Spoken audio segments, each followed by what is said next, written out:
А вас тоже бесит то, что нюдсы собирают больше лайков, чем экспертные посты? И почему через секс можно продать все, что угодно? Меня зовут Маша Голубева, я маркетолог и YouTube-продюсер. В этом видео будем разбирать пикантную тему.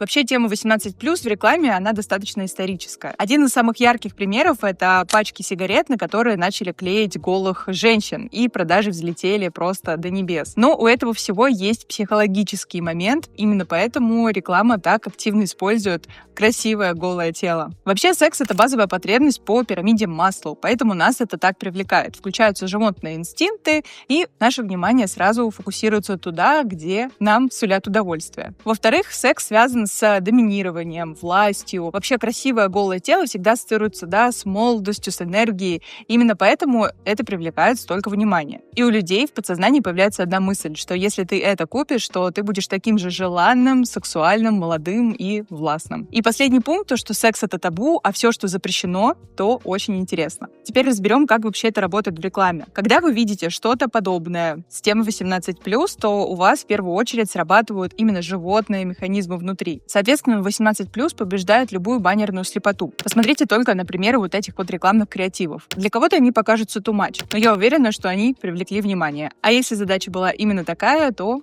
рекламные кампании ее выполнили. Плюс срабатывает инстинкт, то, что все это хотят, а значит, и мне это надо. Именно так бренды привязывают к себе на инстинктивных ощущениях. Плюс, конечно, из-за того, что тема 18+ табуированная, она особенно сильно ассоциируется с такими бунтарскими чувствами. И, например, Кельвин Кляйн в 80-х годах снял рекламу, и этой рекламой они взорвали рынок, потому что тогда была сексуальная революция, они очень сильно попали в контекст. Вы можете видеть эту рекламу сами, буквально все очень просто, девочка-подросток рекламирует Кельвин Кляйн в оверсайзес, и эта реклама очень сильно выбивается из контекста вообще того времени, потому что тогда было все очень консервативное, и вот Кельвин Кляйн решили выделиться и взорвать. Вторая рекламная кампания тоже от бренда одежды. Дело в том, что бренд придумал продавать мужские рубашки на голых женщинах. Был очень большой скандал в Америке, но при этом продажи взлетели в 2 раза. И таких удачных рекламных кампаний на самом деле можно найти много, но есть и неудачные. Например, в середине нулевых закрепилось вообще такое мнение устойчивое о том, что через голое тело можно продать абсолютно все.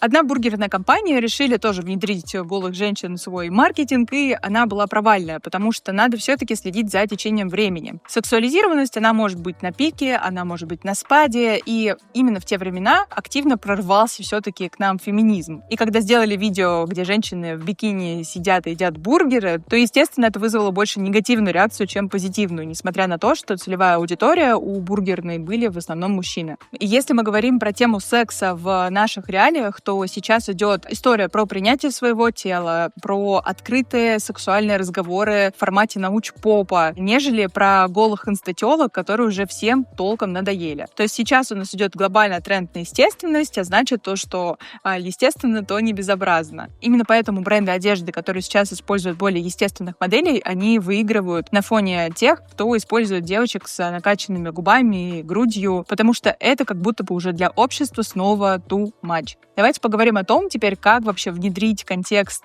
секса в вашу жизнь, в вашу рекламу. Сейчас вообще очень важно понимать вашу целевую аудиторию, вашего потребителя и его реально конечные запросы. В 2025 году уже далеко не все можно продавать через секс, и недавний скандал с брендом Pimps, который выпустили вот этот скандальный рилс, который они вроде как сейчас удалили, тому пример, потому что их начали обсуждать и на самом деле пристыжать. Поэтому обязательно изучайте вашу ЦАИ, если там есть намеки на то, что им нравится что-то пикантное, то, конечно, можно рассмотреть, например, включение вот таких рекламных креативов. Второе — это аккуратно ходить по грани, но не переходить ее, потому что аудитория сейчас намного лучше считывает такие интеллектуальные намеки, и если вы создадите именно контекст, а не скажете напрямую или покажете голое тело, то это считается намного лучше. Как это применить? Используйте именно атмосферу, то есть не показывайте голое тело в открытую, а сделайте именно контекст того, что тут горячо, вкусно, свежо, то есть то, с чем у нас ассоциируется секс. В 2025 году вообще эту тему нужно использовать очень аккуратно, для того, чтобы никого не обидеть. Ни женщин, ни, например, какие-то меньшинства. Поэтому аккуратно используйте, изучайте вообще вашу целевую аудиторию. Действительно можно найти классные приемы, которые я показывала сегодня в ролике, для того, чтобы очень аккуратно создать вот эту вуаль сексуализированности, но при этом не переходить за ту самую красную линию. Еще больше про маркетинг я пишу у себя в Телеграм-канале, разбираю там разные кейсы и также рассказываю, как запустить и раскрутить свой YouTube YouTube-канал, потому что я видеомаркетолог, и мы запускаем YouTube-каналы для бизнесов и экспертов под ключ. А с вами была Маша Голубева. До новых встреч!